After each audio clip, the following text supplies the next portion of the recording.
दोस्तों अगर आपको इंग्लिश नहीं आती है तो आप प्लीज़ सीख लें, अदरवाइज़ आप डॉक्टर नहीं बन पाएंगे। बेशक देश के बहुत से स्टेट्स ने जो है एमबीबीएस को हिंदी में पढ़ाने का जो है नया नियम बनाया है। मध्य प्रदेश में कॉलेज स्टार्ट भी हो चुका है, लेकिन एनटीए नहीं चाहता है कि आप जो बच्चे हिंदी मीडियम से हैं, जो गांव से हैं, जिनको इंग्लिश नहीं आती है, वो डॉक्टर बने। मैं ये बातें क्यों बोल रहा हूँ, आपको बहुत सिंपल आंसर मिल जाएगा। आपके सामने ये जो लाइन है, बेसिकली ये एनटीए की जो क्वेश्चन आंसर्स की लिस्ट है वहाँ से ली गई है। 40 नंबर क्वेश्चन आप पढ़िएगा। क्वेश्चन है what will be the medium of the question paper. इन्हीं बच्चे ने किसी पूछा है कि जो नीट का क्वेश्चन पेपर होगा उसका मीडियम क्या होगा। अब सुनिएगा आंसर एनटीए ने क्या बोला है। देखिए, अगर आप इंग्लिश सेलेक्ट करते हैं तो आपको इंग्लिश ही मिलेगी।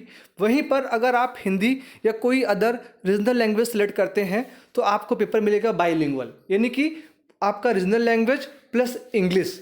लेकिन अगर किन्हीं कारणों से आपको हिंदी समझ में नहीं आती है या कोई मिस्टेक होती है तो उसके लिए आपको इंग्लिश के क्वेश्चन को ही समझना होगा।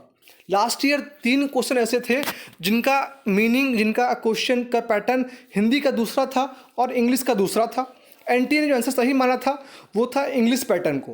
पूरे मैटर पे बच्चे सुप्रीम कोर्ट तक गए थे, लेकिन सुप्रीम कोर्ट ने भी एनटीए को ही प्रायोरिटी दी थी, क्योंकि एनटीए एक गवर्नमेंट बॉडी है और गवर्नमेंट ऑलवेज गवर्नमेंट को ही सपोर्ट करती है।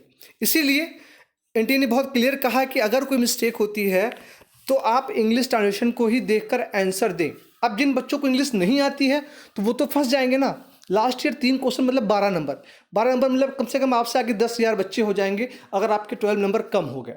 यहाँ पर बच्चों को एक एक नंबर के लिए फाइट करना पड़ता है। तो वहीं पर एनटीए ने क्लियर कह दिया है कि अगर आपको इंग्लिश नहीं आती तो इंग्लिश सीख लो भाई, क्योंकि जो क्वेश्चन अगर आपको आपकी रीजनल लैंग्वेज में नहीं आता उसके लिए आप इंग्लिश को ही प्रेफरेंस दें। ठीक है, ये आप डिटेल देख रहे हैं यहाँ पर। इसके अलावा एक क्वेश्चन और है कि कितने मीडियम में क्वेश्चन पूछा जाएगा, तो उसका आंसर भी एनटीए ने दे ही दिया है।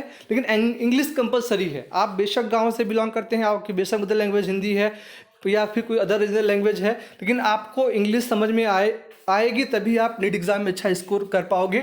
इस बात का विशेष ध्यान रखें। फिलहाल के लिए इस वीडियो में इतना ही। एनटीए को कुछ हम कहें ये कोई मतलब का है, क्योंकि एनटीए से बहुत बच्चे लगातार सवाल पूछते हैं, वो किसी बात का आंसर नहीं देता है। और इसके अलावा एनटीए की जो ऑफिशियल साइट है जहां पर उसने हेल्पलाइन नंबर वगैरह दिए हैं वो सब भी नॉट रीचेबल आ रहे हैं। एनटीए क्या चाहता है एनटीए ही जाने। फिलहाल के लिए इस वीडियो में इतना ही। आप सभी का बहुत बहुत धन्यवाद। Thank you so much. Be careful, सतर्क रहें, सावधान रहें।